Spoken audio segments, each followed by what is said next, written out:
La Tunisie affronte très bientôt la Gambie ce lundi 18 novembre à 20h, Inch'Allah. Mais là, ce sera un match un peu différent par rapport à celui de Madagascar, parce que cette fois-ci, il n'y aura pas d'enjeu dans ce match-là. On sait que la Tunisie est déjà qualifiée pour cette prochaine CAN, Inch'Allah. Et malheureusement, la Gambie n'a pas réussi à se qualifier. Elle n'a pas réussi à faire de troisième qualification consécutive, alors que la Tunisie, il me semble qu'ils ont battu un record, 19 qualifications consécutives, un truc comme ça. Donc franchement, masterclass encore une fois de la part des Tunisiens. Ils battent des records petit à petit et je suis vraiment très contente encore une fois. Donc si la vidéo vous intéresse, n'hésitez pas à vous abonner et à liker, et sans plus tarder, on commence la vidéo.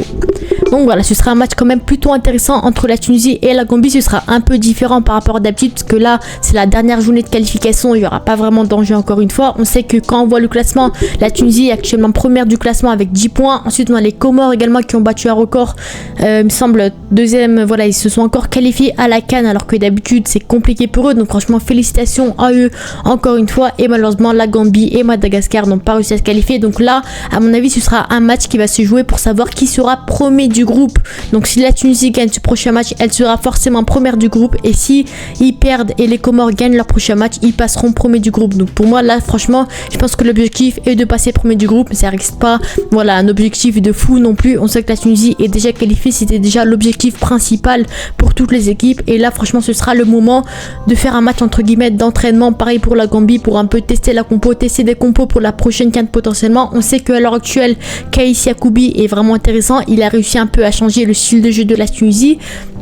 On ne sait pas la prochaine CAN qui sera le prochain coach, on ne sait pas, parce que malheureusement en ce moment la Tunisie c'est compliqué au niveau des coachs, il y a toujours des nouveaux coachs qui arrivent, donc c'est compliqué de savoir. Dans un an à peu près jour pour jour, ce sera la CAN 2025 potentiellement. Donc je pense que dès maintenant faut commencer à trouver la compo idéale pour la prochaine CAN. Malheureusement la Gambie et la Tunisie, tous les deux c'était des équipes qui étaient vraiment en grande difficulté à la dernière CAN. La Tunisie a fini dernière du classement il me semble, donc c'était compliqué. Donc pour moi là c'est le moment dès maintenant de tester les joueurs, de vraiment tester quelle serait la compo idéale. À l'heure actuelle on connaît déjà quelques joueurs qui forcément seront titulaires dans le 11 de départ Inch'Allah la CAN, comme des Ali Abdi qui est très bon, des Talbi potentiellement, voilà des joueurs comme ça qui ont vraiment confirmé leur niveau en Tunisie. Mais la plupart des joueurs, on ne sait pas qui jouera dans l'équipe de la Tunisie. Donc franchement pour moi c'est le moment dès maintenant de commencer à tester les joueurs et voir un petit peu quel serait le 11 idéal de la Tunisie pour la prochaine CAN potentiellement, Inch'Allah. Donc quand on voit un peu le dernier match de la Tunisie, c'était une victoire 3-2 au bout du bout, arrachée par Ali Abdi. Donc franchement félicitations aux Tunisiens, je suis très contente de ce match là, parce que enfin, parce qu'en 2024 la Tunisie c'est une équipe qui était en grande difficulté, qui n'arrivait pas à marquer des buts, qui gagnait de justesse leur match 1-0, des vieux matchs encore une fois. Et là on a vraiment vu un match de football. Donc quand on voit un peu les stats, on a vu que la Tunisie était en grande possession avec 65% de possession, 16 tirs pour 5 cadrés et 5 tirs cadrés pour 3 buts. Donc franchement c'est très rare de voir ça de la part des Tunisiens, une bonne finition. Donc franchement je suis très contente pour les Tunisiens encore une fois.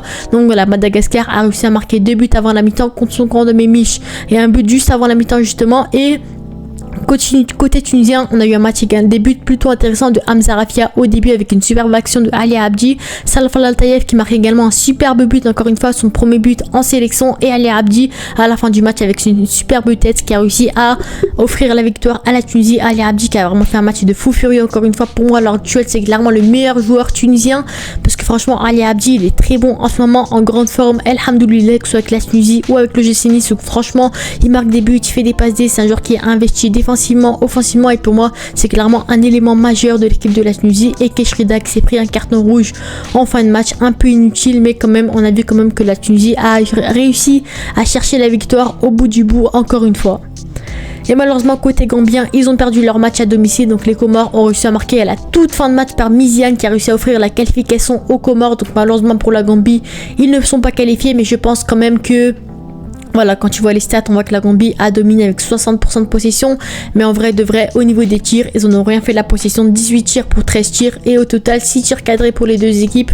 Donc au final, c'était un peu la même chose les Comores. Malgré le fait qu'il n'y ait pas de joueurs de classe mondiale ou quoi. C'est une équipe avec un excellent coach, avec une excellente gestion d'équipe, cohésion d'équipe. Et c'est comme ça qu'à chaque fois, ils réussissent à créer des exploits. Et c'est ça que j'aime chez cette équipe. Ils n'ont pas vraiment de stars ou je sais pas quoi. C'est vraiment une équipe qui est soudée, qui joue ensemble. Et c'est ça pour moi qui est très beau chez eux. Ils réussissent quand même à créer des exploits, à se qualifier à la CAN, alors que de base c'était quand même compliqué, ils n'étaient pas favoris, etc. Donc voilà, défaite 2-1 à domicile qui a brisé les rêves de la Gambie pour la prochaine CAN potentiellement. Mais pour moi Voilà, compliqué pour eux. Pour ce prochain match, ce sera également un match d'entraînement. Bon, entraînement pourquoi, je sais pas, mais quand même, ils vont tester des joueurs, tester des compos, voir un petit peu ce qu'ils pourraient faire. Voilà, ça va être quand même compliqué dans tous les cas, mais voilà. Quand tu vois un peu également l'actu actuelle, on voit que malheureusement Hannibal Mejbri est forfait pour la rencontre face à la Gambie. Le milieu de Burnley rejoindra son club pour subir les soins nécessaires. Malheureusement, il est forfait pour le prochain match, alors que pourtant c'est un joueur qui est très bon en ce moment à Burnley, qui a réussi à se relancer, qui est bon en Championship. Bon, il joue pas énormément non plus, il est souvent remplaçant, mais il a quand même du temps de jeu, il est quand même intéressant, il montre de belles choses. Donc pour moi, Mejbri, malheureusement, je suis déçu sur le fait qu'il soit blessé. Au dernier match, il a fait vraiment une superbe entrée, encore une fois, ça montre encore une fois qu'il a sa place en tant que titulaire côté tunisien. C'est un jeune joueur qui a un potentiel de foot, donc pour moi franchement faut vraiment l'exploiter, faut vraiment en profiter. Encore une fois, malheureusement il est blessé, donc on ne pourra pas le voir au prochain match, mais quand même c'est un joueur sur lequel on pourrait compter sur l'avenir potentiellement. Et bien sûr je voulais parler du cas Memich, parce que pour moi Memich franchement c'est compliqué pour lui en ce moment. Son mental est sûrement à zéro, c'est compliqué, il s'est pris un but contre son camp, il est sorti à la mi-temps au dernier match, il a que 19 ans. La saison passée franchement il a fait une saison de fou furieux, très bon en Ligue des Champions, très bon dans le championnat tunisien, c'était l'un des meilleurs gardiens. Il est élu à l'heure actuelle parmi les meilleurs gardiens d'Afrique. Mais là, ce début de saison, c'est compliqué. Il fait beaucoup d'erreurs contre Guebes en championnat, contre Madagascar. C'est très compliqué pour lui. Et en plus de ça, le fait qu'il fasse un mauvais début de saison, Kaïs Yacoubi, il trouve la meilleure idée de le mettre titulaire en sélection. Pour moi, c'est du grand n'importe quoi sa gestion. Encore une fois, tu vois, malheureusement, il est très mauvais à l'Espérance. Déjà, tu mets Ben Saïd dans les cages parce que pour lui redonner confiance, le mettre sur le banc pour montrer qu'il y a de la concurrence, etc. Ça reste un jeune gardien. Il a que 19 ans et derrière tu lui mets une pression comme ça. Memich à l'heure actuelle il joue dans l'un des meilleurs clubs de Tunisie, voire le meilleur club objectivement. Et derrière, tu le mets titulaire dans un club comme ça, en Ligue des Champions, alors qu'il est mauvais. Tu comptes pas sur un Ben Saïd. Pareil en sélection, Ben Saïd à l'heure actuelle, il a 16 matchs pour 13 clean sheets. Pour vous dire à quel point Ben Saïd, c'est un très très bon gardien dans les cages. Et derrière, tu lui mets pas titulaire en sélection, tu l'appelles même pas en sélection. Alors je comprends le fait qu'il joue pas à l'Espérance, qu'il est pas tendu et tout, mais derrière, tu vois, même si tu le mets titulaire alors qu'il est mauvais, derrière, ça fait qu'il est nul. Voilà, il a été nul, on va pas se le cacher. Moi, c'est un gardien que je soutiens énormément. D'ailleurs, j'ai même aimé les gestes des joueurs tunisiens. Ils l'ont soutenu en story. Meriah, Rafia, Talbi, ils l'ont tous soutenu en story. Et ça, j'ai bien aimé ce geste-là. Le fait que cette équipe, c'est comme une famille. Ils se soutiennent tous entre eux. Il a vraiment un potentiel de fou. Mais pour moi, comme il a dit Mustapha, il doit clairement pas être titulaire en sélection en ce moment. Et c'est tout. Tu mets Dahmen titulaire, voilà, tu vois, pour montrer un peu comment on doit se comporter dans les cages de l'équipe de Tunisie. Parce que pour moi, sans manquer de respect à je sais pas qui, pour moi, la sélection, c'est vraiment là où tu fais jouer clairement les meilleurs joueurs. C'était pas là pour c'est pas la récréation, c'est pas je sais pas quoi. Tu fais jouer les meilleurs joueurs, un point, c'est tout. Les joueurs qui sont en forme avec leur club et tout. Pour moi, Memich, c'est un joueur qui a encore le temps. Il a 19 ans. Malheureusement, il fait un mauvais début de saison. Ça arrive à tout le monde, même à les meilleurs joueurs. Donc pour moi, franchement, tu mets Dahmen dans les cages. Comme ça va se passer au prochain match, je pense, Inch'Allah, pour redonner un peu confiance à Memich, pour montrer un peu comment on se comporte en sélection. Voilà, peut-être à la prochaine CAN, à tous les rassemblements, tu l'appelles peut-être en tant que deuxième voire troisième gardien. Tu mets Ben Saïd, tu mets Dahmen, et derrière petit à petit il va commencer à trouver la confiance, à s'imposer. Mais c'est pas à 19 ans seulement, après 6 très bons mois à l'Espérance, que tu vas le mettre titulaire en sélection. Non, ça se passe pas comme ça. Donc pour moi, franchement, grosse force à Memich. Voilà, pour moi c'est un gardien qui a un potentiel de fou, qui peut encore se relancer. Comme je vous l'ai dit, comme tout le monde, ça peut arriver d'avoir des mauvaises formes, d'être mauvais, ça peut arriver. Il va revenir Inch'Allah très très fort. Franchement, j'ai vraiment hâte de voir ce qu'il pourrait donner à son meilleur niveau. Mais à l'heure actuelle, c'est clairement pas le moment de le mettre titulaire en sélection, c'est tout. Mais voilà, c'était un peu pour parler du cas Memich, parce que pour moi, franchement, il y en a beaucoup qui l'insultent, qui le critiquent, qui, voilà, je sais pas quoi. Pour moi, ça sert à rien. Il faut juste le soutenir, lui laisser le temps, ne pas le mettre titulaire en sélection, lui refaire confiance. Pareil, le mettre sur le banc peut-être à l'Espérance et mettre Ben Saïd pour voir un peu tester de la concurrence. Parce que pour moi, Ben Saïd, c'est un peu un gâchis en ce moment, hein. Memich, il est mauvais. Ben Saïd, il est encore sur le banc. En sélection, il est pas appelé alors que c'est clairement le meilleur gardien de la Tunisie. Donc pour moi, faut faire ça. C'est juste du foot. Tu le fais jouer sur certains matchs pas très importants, Memich, pour lui donner confiance. Et Ben Saïd, tu le mets sur les gros matchs vraiment à enjeu. Avec la Tunisie là contre Madagascar, c'était un match à enjeu. Et derrière, tu mets la pression comme ça à Memich. Après, qu'est-ce qui vous étonne? Il a que 19 ans. C'est ses premiers matchs en sélection tunisienne. Tu le mets à des matchs très importants. La pression, elle est énorme. Et derrière, il stresse. Il fait des vieux buts contre son camp. Un but tout pourri. Encore une fois, un flop de Memich. Un but contre son camp tout pourri. Donc voilà, pour moi, il faut lui laisser du temps. Et c'est tout. Donc voilà, maintenant on passe au compo probable. Donc côté Gambie, à mon avis, ils vont pareil faire tourner l'effectif pour tester des joueurs, etc. Donc voilà, Jallo, Barrow, des joueurs qui sont vraiment très bons. Pareil, Minte également, qui est vraiment très très bon. Un combat Minte, j'ai pas compris le fait qu'il soit pas titulaire, alors que clairement à l'heure actuelle c'est l'un des meilleurs joueurs de la Gambie.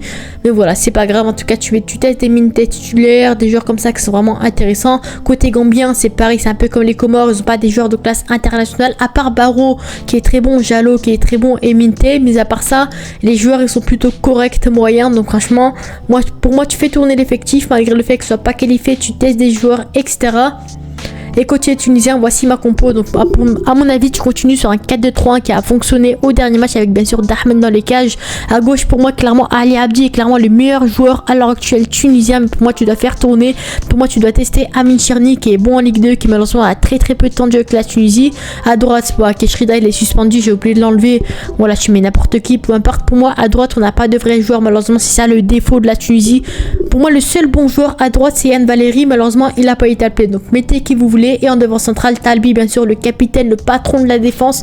Et bien sûr, Arla Graham, bien sûr, qui pour moi, c'est un jeune joueur qui pour moi peut encore progresser du côté de Montassar Talbi. Cette Turner Graham, Talbi peut vraiment être intéressant parce que pour moi, j'ai pas voulu cacher que Merih n'a vraiment pas sa place en Tunisie. Il est vraiment très mauvais, très limité, très.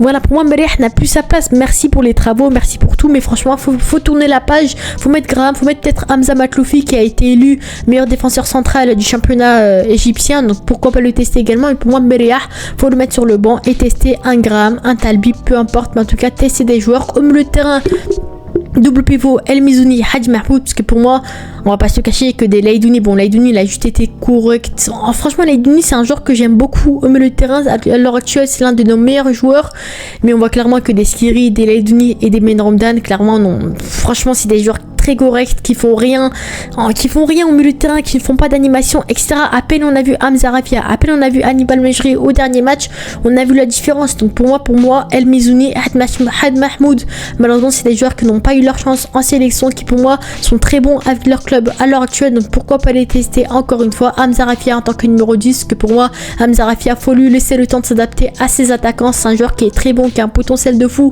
qui peut vraiment apporter. Donc malheureusement peut-être le petit défaut c'est l'effet qu'il porte trop le ballon, qui perd trop de ballons sur les dribbles, il se prend pour Neymar ou je sais pas quoi, alors que franchement c'est un joueur qui a un potentiel de fou, s'il distribue des bons ballons. Pour moi franchement Hamza Rafia ça peut clairement être notre numéro 10 pour la prochaine CAN potentiellement. El Taïef à gauche qui a été plutôt bon au dernier match, qui a marqué son premier but et tout, pour lui redonner confiance, et on sait clairement que c'est le successeur de Msekni, donc pourquoi pas le tester sur le côté gauche. Hadj Mohamed sur le côté droit, donc lui c'est un jeune joueur qui au dernier match contre Madagascar a eu sa première titularisation en match, donc malheureusement ça a été un peu compliqué pour lui, on va pas se le cacher, mais pas grave, pour moi faut continuer petit à petit. C'est un joueur qui a du potentiel, qui a sa place en sélection pour plus tard Inch'Allah, donc pourquoi pas le tester encore une fois. Pareil, voilà, des jeunes joueurs, mélanger les jeunes et les vieux. Voilà, là dans la compo tu vois Talbi, des El Mizouni, des Hadj Mahmoud qui sont plutôt âgés entre guillemets, et les jeunes joueurs c'est qui? C'est Graham, des Cherni, des Taïef, des Mohamed, qui peuvent progresser, s'améliorer avec les joueurs qui sont plutôt expérimentés. Donc c'est ça que j'aime, le mélange entre les vieux et les jeunes côté tunisien, c'est comme ça qu'ils vont progresser. Donc pour moi franchement faut les tester, même si t'es mauvais faut tester. Donc certains parleront de Mémich, gardien de but, c'est différent, c'est complètement différent par rapport aux joueurs. Donc là moi tu mets Dahmen, et pareil pour les jeunes joueurs tu mets Graham, tu mets Hadj Mohamed, des joueurs comme ça qui peuvent progresser, qui peuvent encore, s'ils jouent, à chaque fois qu'ils jouent ils vont progresser. Donc pour moi tu vas les tester et c'est tout, et en pointe c'est pas, peu importe, parce que voilà on sait qu'on n'a pas de vrai numéro 9 en Tunisie, donc t'es un peu libre on va dire à ce poste là, on n'a pas de vrai numéro 9. Ali Youssef est blessé malheureusement, Djebali dégueulasse, Jaziri dégueulasse, Jouini dégueulasse. Donc pour moi franchement tu testes des joueurs. Mastouri qui était très bon au dernier match avec 2 passes D, donc pourquoi pas le tester encore une fois pour s'habituer petit à petit avec la sélection tunisienne. Amor Layouni qui est très bon avec son club en Suède, mais qui malheureusement a été mauvais sur son entrée au dernier match. Au pire des cas El Amri, peu importe, franchement tester des joueurs comme ça, peut-être tester des Bilal Ait Malek sur le côté gauche. Voilà, tester un peu ce match. Franchement il a aucun enjeu, mis à part le fait de finir premier du classement, on s'en fout un peu entre guillemets, même si quand même je préfère être première du classement. Tu testes des joueurs comme ça, là, pour moi, c'est dès maintenant, il faut commencer à trouver la meilleure compo possible pour la prochaine CAN. Inch'Allah, après c'est dans un an. Vous allez me dire, il peut se passer plein de trucs entre temps, oui, certes, mais pour moi, il faut commencer à tester les joueurs, commencer à tester des El Mizouni, des Hadj Mahmoud au milieu de terrain, tester, voilà, pour moi, clairement, des Elias Kiri n'a plus sa place en sélection. Oui, meilleur milieu de terrain de Bundesliga, je sais pas quoi. Pour moi, celui qui mérite le bracelet, le brassard de capitaine, c'est clairement Montassar Talbi. Skiri, malheureusement, en sélection, ça fait longtemps que j'ai remarqué qu'il servait plus à rien au milieu de terrain. Il fait plus rien, il bouge plus. Donc pour moi, franchement, tu testes des El Mizouni, des Hadj Mahmoud, peu importe. Mais en tout cas, franchement, faut tester des joueurs. C'est le moment où jamais Kais Yacoubi, on sait pas s'il va rester d'ici là, mais pour moi, c'est le moment pour lui de tester des joueurs. Voilà, tout simplement. Donc maintenant, pour passer un peu sur mes pronostics de ce prochain match, à mon avis, la Tunisie gagnera ce match-là. À mon avis, la Gambie est un peu dégoûtée. En plus, point similaire entre les deux équipes. À la dernière CAN, les deux, ils ont fini dernier du classement, dernier de leur poule. Ils se sont fait éliminer en phase de poule. Donc pour moi, franchement, la Tunisie s'est relancée. Peut gagner ce prochain match-là, peut-être 2-0, peut-être 3-0. Ça dépend un petit peu. À part si on fait un turnover, peut-être 1-0, peut-être 2-0. Mais dans tous les cas, pour moi, c'est un match à absolument gagner. Même si tu fais tourner l'effectif, pour moi, il faut vraiment gagner ce prochain match, histoire de conserver cette première place, on va dire, de ce classement. Et voilà, sur ce, c'était As. N'hésitez pas à vous abonner et à liker. On se dit à la prochaine. Ciao.